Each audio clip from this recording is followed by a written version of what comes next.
જાકીરભાઈ, તમે દુબઈમાં આવ્યા 1 મહિનો અરાઉન્ડ થઈ ગયો, રાઈટ? હું એન્યુઅલ લીવ પતાવી અને આવ્યો. 1 મહિનાની અંદર તમે દુબઈની અંદર શું શું કર્યું અને કેવો એક્સપિરિયન્સ રહ્યો, કેટલા ઇન્ટરવ્યૂ તમે આપ્યા, તો એના વિશે થોડી વધારે માહિતી આપો. હું આવ્યો દુબઈ અત્યારે એપ્રોક્સિમેટ 1 મહિનો જેવું થઈ ગયું છે. અને મેં આવીને પહેલાં ડાયરેક્ટ શું કહેવાય, આપણે કઈ રીતના એપ્લાય કરી શકીએ છીએ, આપણે એના માટેની પહેલાં બધી જાણકારી લીધી કે કઈ રીતના આપણે કરી શકીએ છીએ.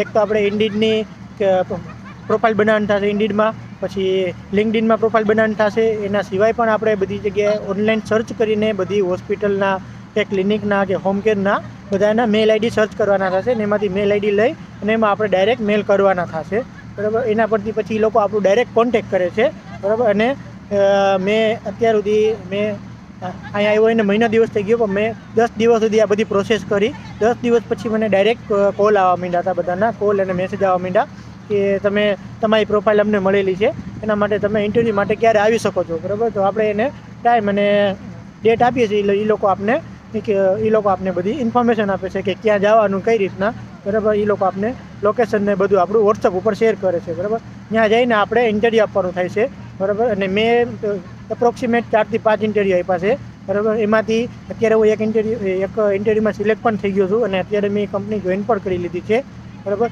અને એના માટે હવે આગળ પ્રોસેસ બધી એ લોકો કરે છે કે મેડિકલ ફિટનેસ કરાવે છે, પછી આપણે ડોક્યુમેન્ટ રજિસ્ટ્રેશન સર્ટિફિકેટ હોય, બરાબર. એનું આગળ બધા પ્રોસેસને બધી લોકો કરે છે અને પછી એ લોકો આપણી ડ્યુટી ચાલુ કરશે, બરાબર.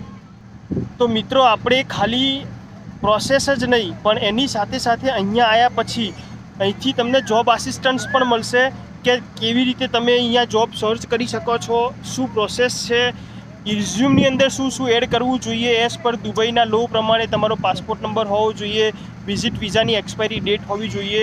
અહીંયા રિઝ્યુમની સાથે સાથે કવર લેટર પણ કેવી રીતે કવર લેટર બનાવવાનો હોય છે એ પણ અમે તમને અહીંથી આસિસ્ટ કરતા હોઈએ છીએ. કેવી રીતે જોબ એપ્લાય કરી શકો છો એ પણ અમે તમને અહીંથી આપતા હોઈએ છીએ માહિતી.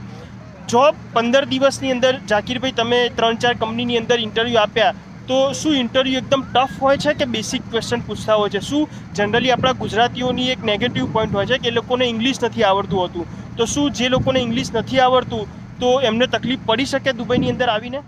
ના, એટલું બધું ટફ નથી હોતું ને. આપણે જે પણ એ લોકો ઇન્ટરવ્યૂ લે છે તો આપણું નર્સિંગ રિલેટેડ જ બધું પૂછે છે, બરાબર. કેમ કે તમે નર્સિંગમાં શું કામ કરો છો, પહેલાં તમારો એક્સપિરિયન્સ પૂછે કે તમે કેટલા ટાઈમથી ઇન્ડિયામાં કામ કરેલું છે અને શેમાં કામ કરેલું છે, હોસ્પિટલમાં છે કે પછી હોમ કેરનું છે, એ બધું તમારું પહેલાં જાણે છે, બરાબર. પછી લોકો તમારું ઇન્ટરવ્યૂ ચાલુ કરે.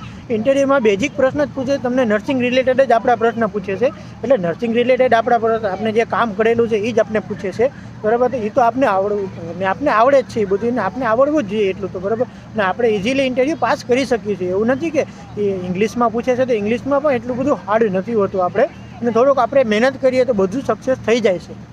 જાકીરભાઈ, ત્યાં રાજકોટની અંદર તમે ક્યાં આગળ જોબ કરતા હતા અને તમારી શું સેલેરી હતી, અને અહીંયા તમે જે કંપનીમાં સિલેક્ટ થયા છો ત્યાં શું સેલેરી સ્ટ્રક્ચર છે, તો એના વિશે થોડી માહિતી આપો. હું રાજકોટમાં આપણે હોસ્પિટલમાં જોબ કરતો હતો. મારે એપ્રોક્સિમેટ 15 થી 17 હજાર સેલેરી હતી અને અહીંયા આવ્યો એટલે એક ઇન્ટરવ્યૂ આપીને અહીંયા સિલેક્ટ થઈ ગયો હતો ઇન્ટરવ્યૂમાં. એ લોકોએ મને સ્ટાર્ટિંગ સેલેરી 4,300 કીધી છે, બરાબર. એટલે એપ્રોક્સિમેટ આપણે ઇન્ડિયાના 1 લાખ રૂપિયા જેટલા થાય છે. અગર તમે એક્ઝામ આપી અને ઓફિશિયલ પ્રોસેસથી અગર તમે દુબઈ આવો છો તો એઝ પર દુબઈના લેબર લો પ્રમાણે તમને ઓવરટાઈમ મળે છે, વીકલી 1 વીક ઓફ મળે છે, yearly 1 month paid leave, annual leave મળે છે. આ બધું તમને મળવા પાત્ર છે. તો એની બેસિક સેલેરીની સાથે સાથે તમને ઓવરટાઈમ પણ મળે છે. જાકીરભાઈ, તમારી સેલેરી 4,300 છે, પણ તમને ઓવરટાઈમ થઈ અને કેટલી સેલેરી એમને તમને કહી કે અગર તમે આટલા અવર કરતાં વધારે કરો છો તો તમારી સેલેરી ક્યાં સુધી જઈ શકે છે? યુઝ્યુઅલી જનરલી લોકો ઓવરટાઈમ કરી અને સેલેરી લેતા હોય છે દુબઈની અંદર. GNM નર્સ સ્ટુડન્ટ્સ, એની વાત થોડી એમને સમજાવો. એ લોકોએ એવું કીધું છે કે તમે કલાકના જેટલું ઓવરટાઈમ કરશો એ પ્રમાણે તમને બધી કંપની હોય છે, અલગ અલગ રૂલ્સ હોય છે, પણ એ લોકો બધા આપને ઓવરટાઈમના પૈસા આપે જ છે. જેટલું તમે કરી શકો છો એ લોકો જેટલું તમારાથી થઈ શકે એટલું તમે ઓવરટાઈમ કરી જ શકો છો, બરાબર. એ લોકોને જેટલી જરૂર હશે એટલું તમને ઓવરટાઈમ કરાવશે અને એ લોકો તમને પે કરશે. એમને ઓવરટાઈમના તમને ઓવરટાઈમ કરાવી લેશે ને પછી તમને પૈસા નહીં આપે એવું કાંઈ નથી અહીંયા. અરાઉન્ડ 5,300 દિરામ જીએનએમ નર્સિંગ સ્ટુડન્ટ્સની સેલેરી થાય છે અગર આપણે ઓવરટાઈમ કરીએ છીએ તો. જીએનએમ નર્સ 5,300, બીએસસી નર્સની અરાઉન્ડ 6,300થી 7,300 સેલેરી હશે, અને આરએન નર્સ એટલે માસ્ટર ઇન નર્સ એ લોકો 7,500 થી 8,500 દિરામ સેલેરી તમને દુબઈની અંદર મળે છે. તો ઝાકીરભાઈ, ત્યાં આગળ તમારી શું સેલેરી હતી રાજકોટની અંદર? 15,000 થી 17,000. 15,000 થી 17,000 દિરામ, 15,000 થી 17,000 રૂપીસ INRની અંદર તમારી સેલેરી હતી. ઝાકીરભાઈ, તમારો ટોટલ ખર્ચો કેટલો થયો આખી પ્રોસેસની અંદર? 2.5 થી 3 લાખ. ઓકે, તો 2.5 થી 3 લાખ સીડ મની છે તમારી. એ 3 લાખ ઇન્વેસ્ટ કર્યા પછી વિધિન 1.5 મહિનાની અંદર તમે દુબઈ આવી જોબ મેળવી શકો છો, અને પર મંથ 1.5 લાખની સેલેરી તમે સ્ટાર્ટ કરતા થઈ શકો છો. તો એ 3 મહિનાનું 3 લાખનું જે ઇન્વેસ્ટમેન્ટ છે વિધિન 3 મહિનાની અંદર તમારી સીડ મની નીકળી જાય છે, અને તમે દર મહિને 1.5 લાખ રૂપિયા આરામથી તમે અર્ન કરતા થઈ જાઓ છો. તમે જે વિષયની અંદર સ્ટડી કરી છે, જે ફિલ્ડની અંદર તમે ભણ્યા છો, એ જ ફિલ્ડની અંદર તમને અહીંયા જોબ કરવા મળે છે.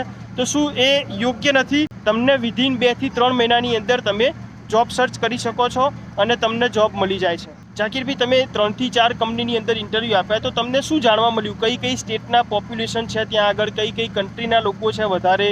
તો આપણે થોડી માહિતી એમને એ પણ જણાવીએ, કેમ કે તમે વધારે જણાવી શકશો.